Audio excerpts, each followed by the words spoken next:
everyone, welcome back to the another part of human reproduction. तो सबसे पहले part में हमने देखा था testis, ovary, mammary glands, reproductive और स्ट्रक्चर्स भी देखे थे हमने। बट अब जो हमारा सेकंड पार्ट है उसमें बाकी का बचा हुआ पार्ट हम कंप्लीट करेंगे। सो फर्स्ट टॉपिक है बेटा हमारा गैमेटोजेनेसिस। गैमेटोजेनेसिस क्या है? The testis and ovary produce the male and female gamete respectively by gametogenesis.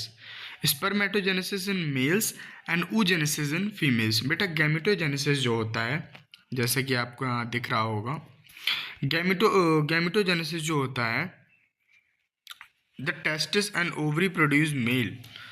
Testis है, ओवरी है, जो मेल और फीमेल में, जैसे मेल में क्या रहता है टेस्टिस और फीमेल में क्या रहता है ओवरी। ये गैमीट प्रोड्यूस करते हैं किसके थ्रू? गैमेटोजेनेसिस के थ्रू। ऐसे ही स्पर्मेटोजेनेसिस, स्पर्म प्रोड्यूस करते हैं मेल्स और ओवा, इसलिए ओजेनेसिस होता है फीमेल्स में और स्पर्मेटोजेनेसिस होता है मेल्स में। इतनी बात आपको याद रखनी है। अब सबसे पहले जो हमारा है वो है स्पर्मेटोजेनेसिस।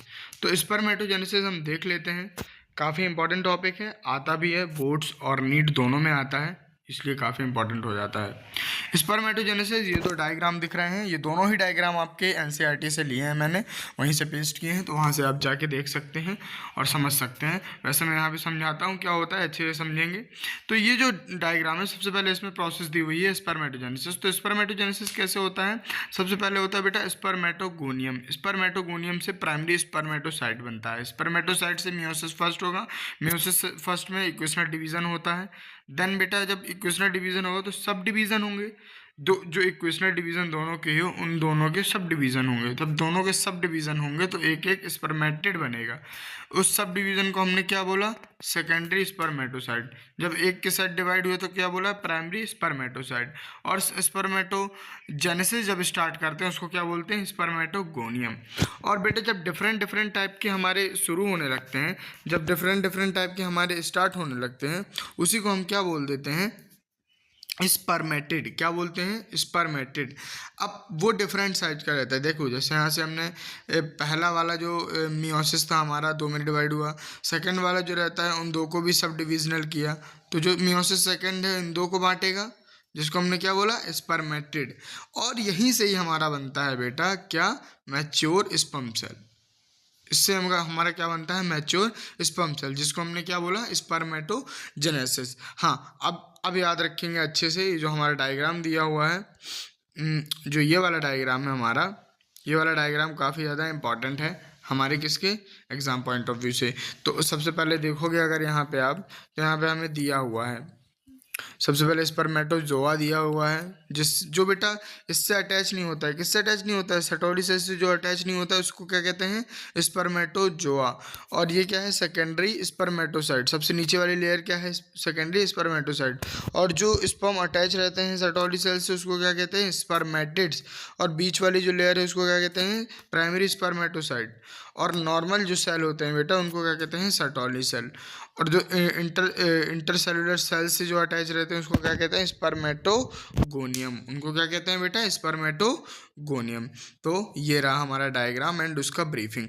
तो अब हम देख लेते हैं आगे। अभी तो मैंने प्रोसेस एक्सप्लेन किया, अब इसके कुछ पॉइंट्स हैं वो भी हम समझ लेते हैं। तो देखेंगे बेटा अच्छे से। सबसे पहला पॉइंट हमसे क्या कहता है? In males sperms are produce by spermatogonia. Males में स्पर्म कैसे प्रोड्यूस किए जाते हैं? स्पर्मेटोगोनिया से प्रोड्यूस किए जाते हैं। कैसे प्रोड्यूस किए जाते हैं? स्पर्मेटोगोनिया से। Immature germ cell which present in the inner wall of seminiferous tubule. कहाँ पे प्रेजेंट होते हैं? Inner wall of seminiferous tubule में हमारे प्रेजेंट होते हैं। अब अगला आते हैं, जब हम अगला पॉइंट हमसे क्या कहता है? सेकंड पॉइंट हमसे कहता है spermatogonia increase number by mitosis. Mitosis होता है, उससे क्या बेटा स्पर्मेटोगोनिया क्या हो जाता है हमारा? इंक्रीज हो जाता है। These are diploid. डिप्लॉयड मतलब एक होता है हैप्लॉयड, एक होता है डिप्लॉयड बाय। शायद आप लोग बच्चों ने पढ़ा होगा, हैप्लॉयड ये होता है और डिप्लॉयड ये होता है। एन हैप्लॉयड और टू एन डिप्लॉयड। ठीक है बेटा, तो ये रहे हमारा पॉइंट। अब दूसरा पॉइंट कौन सा है बेटा? दूसरा हमारा देखो, some of the spermatogonia called primary spermatocyte. ध्यान देना, some of the spermatogonia called primary spermatocyte periodically undergoes meiosis. जो कुछ स्पर्मेटोगोनिया है उनको हम प्राइमरी स्पर्मेटोसाइट कहते हैं। क्या कहते हैं? Primary spermatocyte. ये रहा बेटा, जिसमें जो किसके थ्रू होके जाते हैं? Meiosis, periodically undergo meiosis. ये दिया हुआ है फर्स्ट मियोसिस, यहाँ पे आप लोग देख पा रहे होगे अच्छे से, होप सो। ये इतना पार्ट है, इसी पार्ट की बात हो रही है बेटा। कहाँ पे? यहाँ पे। सम ऑफ द स्पर्मेटोगोनिया, फिर से पढ़ता हूँ, some of the spermatogonia called primary spermatocyte periodically undergoes with meiosis. ठीक है। अगला क्या है बेटा? अगला हम समझते हैं। So after the first meiotic division, two haploid and equal secondary spermatocytes are formed. जब पहला माइटोटिक डिवीजन हो जाता है, मियोटिक डिवीजन हो जाता है, तो टू हैप्लॉइड और इक्वल सेकेंडरी स्पर्मेटोसाइट जो है हमारे बन जाते हैं। वही हमारे ये पॉइंट क्या है? सबसे पहला पॉइंट आप देखेंगे यहाँ पे, ये वाला पॉइंट देखेंगे, ये वाला पॉइंट। ठीक है। अब दूसरा पॉइंट मैं करने जा रहा हूँ, एक्सप्लेन क्या है। These further undergo meiosis give rise to 4 haploid spermatids. अब जब फर्दर होंगे डिवाइड बेटा मियोसिस में, तो कितने हैप्लॉइड देंगे? 4 हैप्लॉइड देंगे। कितने हैप्लॉइड देंगे? 4 हैप्लॉइड देंगे बेटा। ठीक है, ये हो गया। और थर्ड वाला हमारा पॉइंट पढ़ेंगे। थर्ड वाला पॉइंट क्या कहता है? These spermatids are converted into sperm by spermiogenesis. जो स्पर्मेटिड्स हैं वो बेटा, अगर आप अपने पास बुक रखे होंगे तो आप देख पा रहे होंगे, वो डायग्राम में बार बार यहाँ पे दिखा नहीं सकता हूँ ऐसे, लेकिन फिर भी दिखा देता हूँ। ये देखो यहाँ पे, ये वाला पॉइंट क्या था बेटा? These further undergo meiosis to give rise 4 haploid spermatids. ये 4 हैप्लॉइड स्पर्मेटिड्स हैं बेटा। किसकी बात कर रहा है? ये रहे 4 हैप्लॉइड स्पर्मेटिड्स।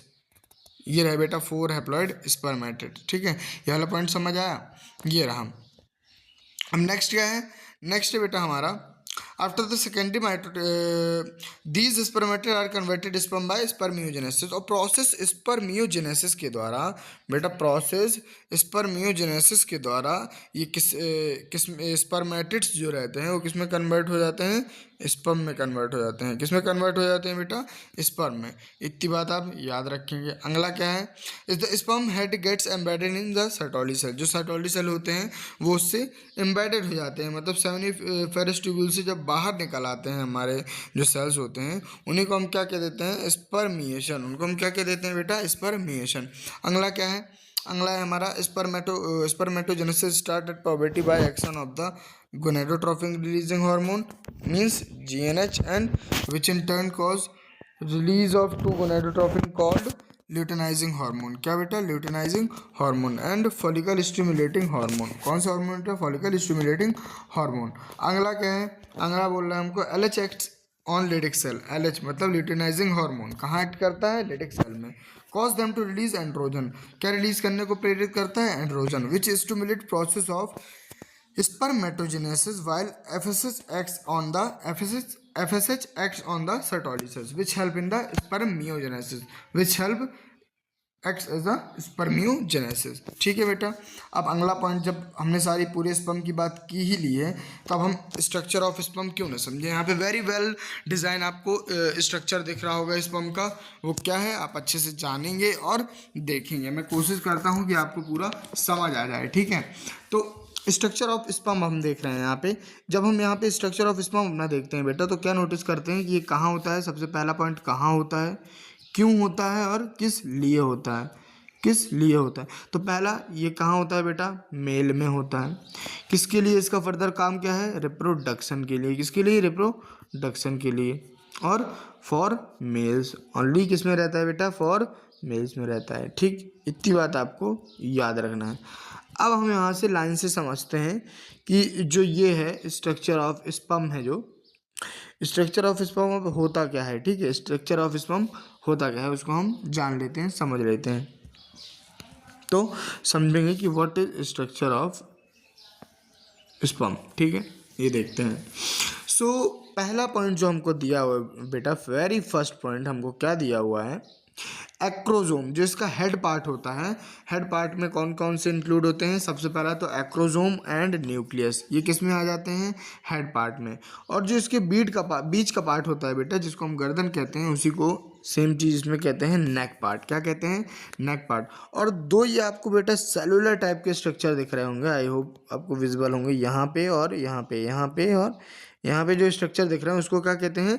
सेंट्रियोल। उसको क्या कहते हैं बेटा? सेंट्रियोल। एंड ये जो दिख रहा है ना आपको, इस टाइप का, इस पूरे को कहते हैं बेटा माइटोकॉन्ड्रिया। और इस ये जो बीच का पार्ट है उसको क्या कह देते हैं हम, मिड पीस, उसको क्या कहते हैं, मिड पीस। एंड माइटोकॉन्ड्रिया और मिड पीस के बाद वाला जो पार्ट है, मतलब पूरा का पूरा आप ये पार्ट ले लीजिए, इसी को हम पूरा क्या कह देते हैं, टेल।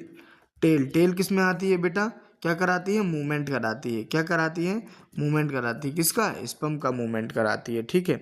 और हेड का जो मेन बेसिक फंक्शन रहता है बेटा, वो डिटैच हो जाती है किससे, किससे, फीमेल की ओवरी से, फीमेल की ओवरी से डिटैच हो जाता है हेड वाला जो पार्ट है, ठीक है।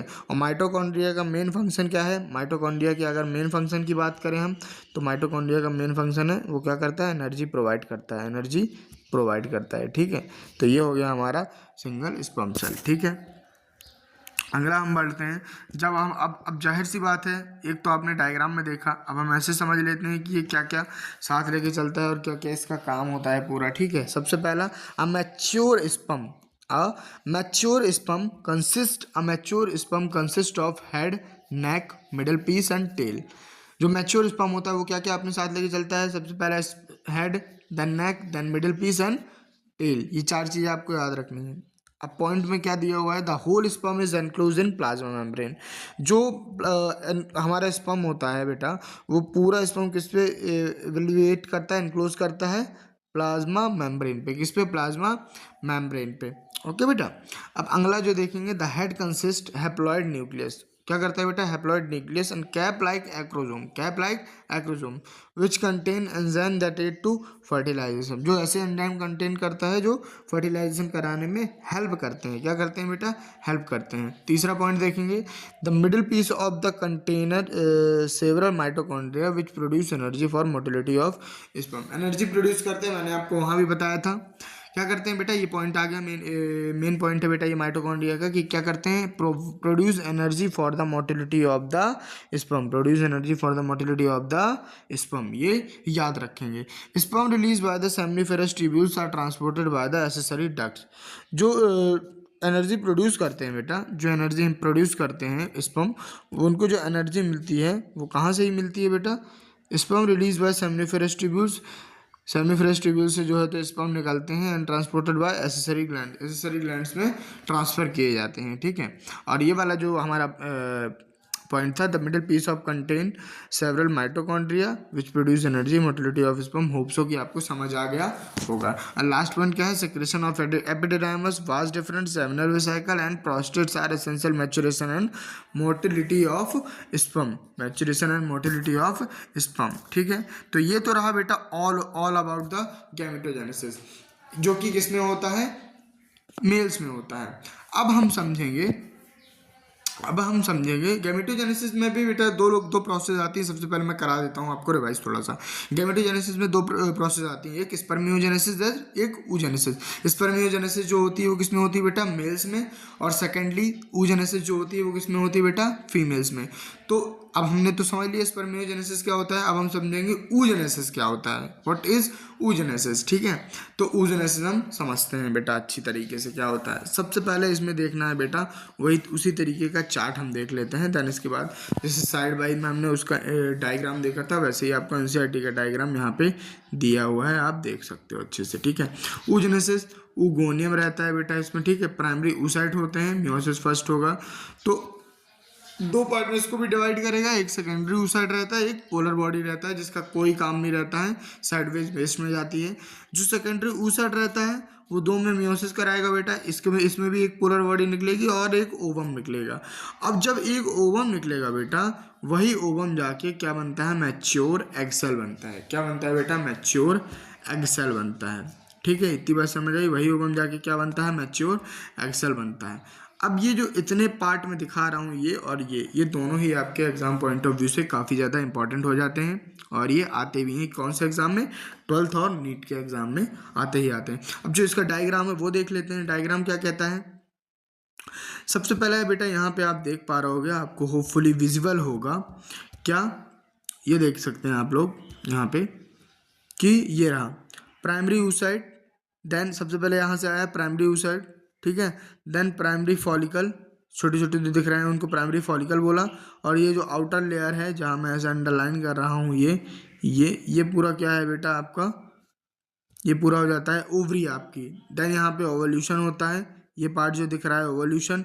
एंड देन रप्चरेबल पार्ट, देखो यहाँ पे रप्चरेबल पार्ट जो दिख रहा है उसको हमने क्या बोला, रप्चर फॉलिकल, जहाँ से बाहर निकलता है हुआ, ठीक। एंड ये रहा मैच्योर फॉलिकल, यहाँ पे क्या दिख जाता है बेटा हमको, मैच्योर फॉलिकल। तो कुछ इसी तरीके से ये प्रोसेस होती है। आगे बढ़ते हैं हम, आगे बढ़ते हैं, अब पॉइंट्स के फॉर्म में देख लेते हैं क्या है, ठीक है, क्या है क्या नहीं है, हमने क्या क्या समझा, पूरा पॉइंट्स के फॉर्म में देख लेते हैं। सो पहला क्या है बेटा, the ovum is formed by the process of oogenesis। Ovum is formed by the process of oogenesis। पहला पॉइंट, ओवम किससे फॉर्म्ड होता है, किसकी कौन सी प्रोसेस उसको कहते हैं, oogenesis। क्या कहते हैं बेटा, oogenesis। It start during embryonic growth and millions of gamete mother cells, oogonia। काफ़ी सारे मदर सेल और मिलियंस ऑफ गैमीट होते हैं जिनको हमने क्या बोला, oogonia are formed in the foetal ovary. These cell undergo meiosis but get temporarily arrested prophase they are primary oocyte। बेटा ये वाला पॉइंट काफ़ी ज़्यादा इंपॉर्टेंट है, याद रखेंगे क्या, कि it start during embryonic growth millions of gamete mother cell oogonia are formed by fetal ovary. एक तो ये हो गया, और दूसरा होगा these cell undergo meiosis but get temporarily arrested at the purpose and are called primary oocyte, are called primary oocyte। अब जो यहाँ से देन नेक्स्ट पॉइंट आता है हमारा, बिफोर रीचिंग प्यूबर्टी। कौन सा पॉइंट आता है हमारा, नेक्स्ट पॉइंट आता है बिफोर रीचिंग प्यूबर्टी, ठीक है। Before reaching puberty a large number of primary oocyte and degenerate and remaining one gets surrounded by granulosa and nutheca are called secondary follicle, are called secondary follicle। सो ये आपको याद रखना है। और इसके बाद वाला भी पॉइंट समझते हैं क्या है, the secondary follicles are then converted into tertiary follicles that have characteristic fluid filled cavity called antrum। इसमें कौन से वो भर जाता है बेटा, फ्लूइड भर जाता है, जिसको हमने क्या बोला, एंट्रम। ये भी ज़्यादा इंपॉर्टेंट है। At this stage a primary oocyte present with in the tertiary follicle complete meiosis. किसमें, टर्सरी फॉलिकल में रह के कौन सी प्रोसेस कंप्लीट करती है, मियोसिस, जिसका रिजल्ट क्या होता है, हैप्लॉइड सेकेंडरी oocyte बनाती है और छोटे छोटे पॉलर बॉडी बनाती है, ठीक। अगला पॉइंट है, this tertiary follicle further changes into Graafian follicle, Graafian follicle में कन्वर्ट होती है एंड सराउंडेड बाय किससे, जोना, जो कि किससे सराउंड रहता है, जोना पेलोसिडस से, जोना पेलोसिडस से। अगला हम आते हैं, अगला यहाँ पे then even Graafian follicle rupture to the release of ovum by ovulation, to the release of ovum by ovulation, ठीक है। अगला हम समझ लेते हैं बेटा वेरी इंपॉर्टेंटली, व्हाट बेटा, menstrual cycle and fertilization, menstrual cycle and fertilization. ये आप जो ग्राफ देख रहे हो पूरा, ये जो डायग्राम देख रहे हो, ये आपके एनसीईआरटी में भी है। मैं पॉइंट वाइज समझा देता हूँ, आपको जल्दी समझ आ जाएगा, ठीक है बेटा। तो क्या दिया हुआ है, पहला पॉइंट हम लोग ध्यान से देखेंगे। पहला पॉइंट हमको दिया हुआ है बच्चों कि menstrual cycle is the reproductive cycle of all primates begins as puberty, ठीक है, जिसको हमने क्या बोला, मिनार्के। जैसे ही मेंस्ट्रुअल साइकिल स्टार्ट होती है उसको हम क्या बोलते हैं, मिनार्के बोलते हैं। क्वेश्चन बनता है, याद रखेंगे। In humans female menstrual occur once in the 28 to 29 days in cycle event starting from menstrual till next one is called menstrual cycle. जहाँ से स्टार्ट होती है खत्म होके जो स्टार्टिंग फेज है उसी को हम क्या कह देते हैं बेटा, मेंस्ट्रुअल साइकिल। उसी को हम क्या कह देते हैं, menstrual cycle. During the middle of the menstrual cycle one ovum is released ovulation. जो मेंस्ट्रुअल साइकिल के दौरान एक ओवम रिलीज होता है बेटा, उसी को हम क्या बोलते हैं, ओव्यूलेशन। क्या बोलते हैं, ovulation, ovulation. The cycle start with menstruation flow, 3 से 5 दिन का जो होता है, cause due to break down of endometrium. Endometrium layer है, याद रखेंगे, यूट्रस की। एंडोमेट्रियम, मायोमेट्रियम, पेरीमेट्रियम बता चुका हूँ पहले वाले लेक्चर में, ठीक है। लेयर होती है मेंस्ट्रुअल फ्लो जिससे होता है, ठीक। अगला, blood vessels in liquid state discharge but this occurs only when ovum is not fertilized. Discharge जब होता है ब्लड वेसल से लिक्विड, अगर ओवम नहीं बना है या ओवम फर्टिलाइज्ड नहीं हुआ है। अगर बन गया है, if a woman pregnant then it will not discharge, then it will not discharge, ठीक है। अगला पॉइंट हमारा क्या कहता है, ध्यान देंगे अच्छे तरीके से, कि it is followed by follicular phase. किससे फॉलोड होता है, फॉलिकुलर फेज से। In in in this phase the primary follicle mature Graafian follicle, this causes regeneration of endometrium. अब जो प्राइमरी फॉलिकल होगा वो मैच्योर किसको करेगा, ग्राफियन फॉलिकल को, जिससे क्या होगा बेटा, रीजनरेशन ऑफ एंडोमेट्रियम, एंडोमेट्रियम का रीजनरेशन होगा, ठीक है, एंडोमेट्रियम का रीजनरेशन होगा। इतनी बात समझ आई होगी, होप सो। अगला है बेटा, हमें दिया हुआ है यहीं पे, देख ही बार हो गया आप बहुत अच्छे तरीके से, व्हाट, की These changes are brought about by ovarian pituitary. These changes are brought about by ovarian pituitary hormones. In this phase, release of gonadotropin FSH increase this cause of follicular growth and the growth produce estrogen. Growth produce क्या करती है बेटा? Oestrogen. ठीक है. अगला point है हमारा the LH and FSH eight there peak middle of the cycle 14 they cause the ruptures of Graafian follicles to release ovum. This phase is called ovarian phase. This phase is called ovarian phase. The remains of Graafian follicle gets converted into corpus luteum. किसमें बेटा? corpus luteum में convert होगा. Then secrete progesterone, maintenance of endometrium. endometrium के maintenance के लिए क्या release करेगा? Progesterone. क्या रिलीज करेगा? प्रोजेस्टेरॉन. एक तरीके का हार्मोन है जिसको हम आगे वाले चैप्टर में पढ़ेंगे. In the absence of fertilization, अगर फर्टिलाइजेशन नहीं होता था कॉर्पस ल्यूटियम क्या होती है? डिजनरेट हो जाती है. Causes disintegration of endometrium, start new cycle. Disintegration of endometrium कर देती है, मतलब रिमूव कर देती है, और एक नई साइकिल का आरंभ होता है, एक नई साइकिल स्टार्ट होती है. ये हो गया हमारा. और last but not the least point हम देख रहे हैं बेटा यहाँ पे कि in humans menstrual cycle ceases operate at the age of 50 and this phase is known as menopause. जैसे स्टार्टिंग फेज को हमने मीनार्की बोला, ऐसे ही जो लास्ट फेज आता है जब एज वुमेंस की 50 हो जाती है, 50 प्लस हो जाती है, then it will cause menopause. हमको क्या हो जाता है? मीनोपॉज हो जाता है. अगला हम आते हैं बेटा fertilisation and implantation. What is fertilisation and implantation?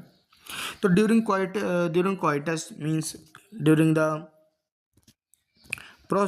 the coitus process the semen is released into vagina and passes through cervix, uterus, reaches to ampullary region, junction fallopian tube. ठीक है. And ovum is also release junction of the fertilisation occur. जहाँ भी fertilisation अकर होता है वहाँ पे हम ovum जो है तो हमारा ओवम फीमेल का पहुँच जाता है. ठीक है. The process of fusion of sperm and ovum is known as fertilization. इसी को हम क्या कहते हैं? फर्टिलाइजेशन. मीन्स देखेंगे यहाँ पे मैंने अच्छे से कर दिया है. The process of fusion of the sperm and the ovum is known as fertilization. ठीक है. इतनी बात समझ में आई. देन नेक्स्ट पॉइंट है हमारा कि during the fertilisation the sperm induces changes in zona pellucida and blocks entry of other sperm. Let's suppose बेटा हम यहाँ पे अब ध्यान से समझते हैं. ये जैसे हो गया हमारा ओवम हो गया. ठीक है. ये हमारा ओवम हो गया. अब बेटा ये जो हमारी जोना पेलोसिटा की लेयर हो गई, अगर यहाँ से कोई स्पर्म आया और लेट्स सपोज इससे एक बार डिटैच हो गया कि दूसरे स्पर्म को एंट्री नहीं देगी. वंस इन अ टाइम एक बार ही इसमें जो है तो एंट्री हो सकती है एक स्पर्म की. ठीक है. अदर स्पर्म को एंट्री नहीं देगी. Only one sperm fertilize an ovum. एक ही स्पर्म ओवम को एक बार में फर्टिलाइज कर सकता है. ठीक है.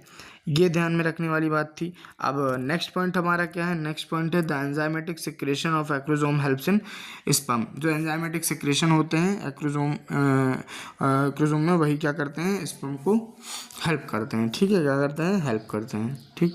नेक्स्ट हम आते हैं. नेक्स्ट हमारा क्या पॉइंट है बेटा? नेक्स्ट हमारा पॉइंट है enter the cytoplasm of the sperm. और अगला देखो, ये वाला पॉइंट देखो. अब ये वाला पॉइंट भी इंपॉर्टेंट है बेटा. ठीक है. क्या है point? This cause a completion of mitotic division and resulting to the formation of haploid ooted of secondary polar body. And then haploid sperm nucleus fuses to the haploid nucleus and ovum to a haploid zygote. ठीक. Mitotic division start as a zygote moves through a isthmus of oviduct means cleavage 248 और 16 daughter cells called blastomere. इसी range में हमसे question पूछा जाता है कि बेटा how many blastomeres are formed in the process of oogenesis. तो हमको बताना है कि forms 248 16 daughter cells called blastomeres. ठीक है. एंड नेक्स्ट हमारा आता है कि the 8 to 16 cell embryo called morula. 8 से जो 16 वाले सेल एम्ब्रियो होते हैं उनको क्या कहते हैं? Morula. Which continue divide from blastocyst, जो कि क्या फॉर्म करते हैं? Blastocyst. And morula moves into uterus. Morula ही होता है जो यूट्रस में जाता है. The cells called blastocytes arranged into an trophoblast and inner cell mass. कहाँ से अरेंज होता है? ट्रोफोब्लास्ट से और इनर सेल मास से. ठीक है. नेक्स्ट वाला पॉइंट हमारा क्या है? नेक्स्ट वाला पॉइंट बेटा क्या है हमारा? देखेंगे यहाँ पे ध्यान से कि हाँ Trophoblast gets attached to the uterine endometrium and process is called implantation.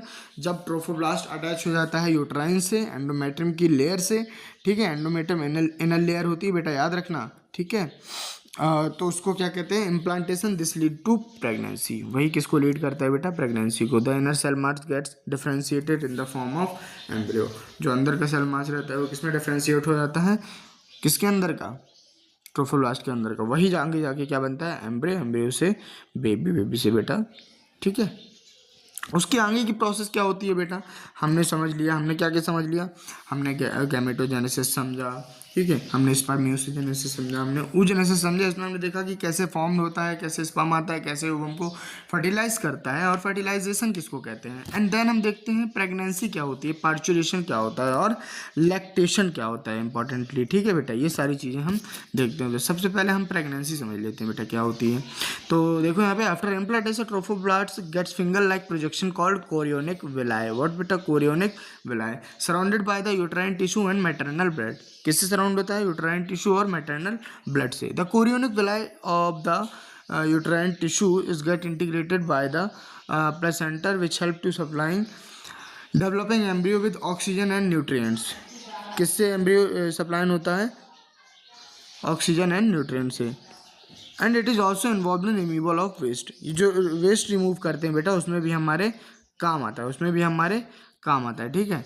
और ये वाला पॉइंट देखो, the placenta is connected into the embryo by the umbilical cord. The placenta excite endocrine gland and produce human chorionic gonadotrophin, human placenta lactogen, estrogen, progesterone और relaxin, मतलब later stage of pregnancy, ठीक है, याद रखेंगे relaxin को। अगला है बेटा हमारा, these hormone support fetal growth. ये जो हार्मोन्स है इतने सारे बेटा, वो किस में हेल्प करते हैं, these hormones support fetal growth, help to maintenance of pregnancy, hormone like estrogen, ठीक है, increases several folds of maternal blood. काफ़ी सारी चीज़ों में, जैसे जो प्रेगनेंसी होती है उसमें काफ़ी सपोर्ट करते हैं, बेबी को फोर्स अप नहीं होने देते हैं, ठीक है। And another one, next one कौन सा है बेटा, immediately after implantation the inner cell mass embryo get differentiated into ectoderm, mesoderm, endoderm, give rise to the different tissue and ability of inner cell mass, presence of multipotent cells called stem cells। multipotent cells called बेटा stem cells। आगे चल के inner cell मास में difference हो जाता है ectoderm में, mesoderm में एंड एंडोडर्म में, जो कि अलग अलग टाइप के टिश्यूज देता है। एंड एबिलिटी ऑफ सेल जो होती है, इनर सेल जो होती है उसको बढ़ाता है, जिसको हमने multipotent cell called stem cells कहा। क्या कहा, स्टेम सेल्स। और यहाँ पे देखेंगे दूसरा वाला क्या है, most of the major organ form. अब जो यहाँ पे बेबी की बात की हुई है बेटा, चाइल्ड की बात की हुई है, ठीक है, न्यू बॉर्न बेबी की बात की हुई है, जो most of the major organ form होते हैं वो 12 वीक के एंड में फॉर्म हो जाते हैं। तो यहाँ पे देखेंगे कि प्रेगनेंसी में ड्यूरिंग 5th मंथ में क्या होता है, लिम्स और बॉडी हेयर्स आ जाते हैं। देन 24th वीक में क्या होता है, आईलेट्स सेपरेट हो जाती हैं, आईलेसेस सेपरेट हो जाती हैं, ठीक है, आईलेट्स फॉर्म हो जाते हैं, आईलेट्स सेपरेट हो जाती हैं। At the end of 9 month में फीटस इज फुली फॉर्म। जो फीटस होता है अंदर का वो फुली फॉर्म हो जाता है। अब उसको मतलब जो है तो पार्चुरेशन की जो ज़रूरत है वो स्टार्ट हो जाती है और वो फोर्सअप करने लगता है कि हाँ I am ready with it, ठीक है। और जो नेक्स्ट है बेटा, नेक्स्ट में हम क्या देखते हैं, कौन सी प्रोसेस देखते हैं, पार्चुरेशन एंड लैक्टेशन। तो पार्चुरेशन देखते हैं क्या होता है एंड देन लैक्टेशन देखते हैं क्या होता है। Human pregnancy is during 9 month. कितने दिन की, कितने महीने की होती है, 9 मंथ की होती है, जिसको हम क्या बोलते हैं, गेस्टेशन पीरियड बोलते हैं। At the end of this period vigorous uterine contraction and delivery foetus called parturition. जो अलग अलग प्रकार का उसमें रिलीज हो रहा होता है और कॉन्ट्रैक्शन जो हो रहा होता है बेटा डिलीवरी के दौरान, उसी प्रोसेस को हम क्या कहते हैं, parturition. Parturition is a neuro endocrine mechanism. कौन सा मैकेनिज्म है, neuro endocrine mechanism. And it started by the, कहाँ से स्टार्टिंग होती है, by the signal from developing fetus placenta which produce fetal injection reflex. ये क्या होता है बेटा, फीटल इंजेक्शन रिफ्लेक्स होता है, जिसको हम कहते हैं कि बच्चा लात मार रहा है, बच्चा लात मार रहा है। वो क्या हो रहा होता है एग्जैक्टली में, फीटल इंजेक्शन रिफ्लेक्स की मम्मा अब मेरे को बाहर निकालो, ओके। देन अगला क्या पॉइंट है बेटा, this cause release of oxytocin. What बेटा, कौन सा याद रखेंगे, release of oxytocin from pituitary which cause stronger uterine contraction. Pituitary क्या करता है, स्ट्रॉन्गर यूट्राइन कॉन्ट्रैक्शन को फॉर्म करता है, और this lead to expulsion of the baby along with the placenta. This lead to the expulsion of the baby along with the placenta. ठीक है। During the pregnancy of mammary glands undergo differentiation and milk is produce during the end of pregnancy. बेटा जो mammary gland होते हैं वो fully developed हो चुके होते हैं। ठीक है। जब फुली डेवलप हो जाएंगे तो अच्छे से फॉर्म्ड हो गए होते हैं। अच्छे से फॉर्म जब हो गए होते हैं तो वो क्या होते हैं बेटा, ठीक है, जब फुली डेवलप हो रहे होते हैं। अब जब वो फुली डेवलप हो गए होते हैं तो क्या करते हैं, डिस्लीट expression of belong the placenta and during the pregnancy mammary glands undergo differentiation, milk is produce during the end of pregnancy. उसी के एंड में क्या होने लगता है बेटा, जो मिल्क होता है वो प्रोड्यूस होने लगता है by the end of pregnancy, by the end of pregnancy. और जो वेरी इंपॉर्टेंटली आप यहाँ पे बात क्या याद रखेंगे कि जो तो मम्मा का मिल्क होता है, milk produce during the first few days of lactation is called colostrum. क्या कहते हैं उसको, कोलेस्ट्रम कहते हैं। इसीलिए कहते हैं कि आने वाले 1 2 3 महीने तक कम से कम बेबी को मदर से फीड करना चाहिए, देन उसको बाहर का दूध पिलाना चाहिए। ठीक है। It contains several antibody that it to newborn developed resistant, जो कि उसको उसकी इम्यून सिस्टम स्ट्रॉन्ग करता है बेटा। इसीलिए हम बोलते हैं कि उसको कई प्रकार के दूध जो है तो पिलाने चाहिए। ठीक है। और उसको बेस्ट फीडिंग करानी चाहिए। सो होप सो कि आपको समझ आया होगा, अच्छे से दिमाग में बैठा होगा। और thank you so much, thank you यार। अब ये हमारा चैप्टर ख़त्म हो चुका है। ठीक है। अगले चैप्टर में मुलाकात करते हैं, तब तक के लिए टाटा बाय बाय, सब्सक्राइब।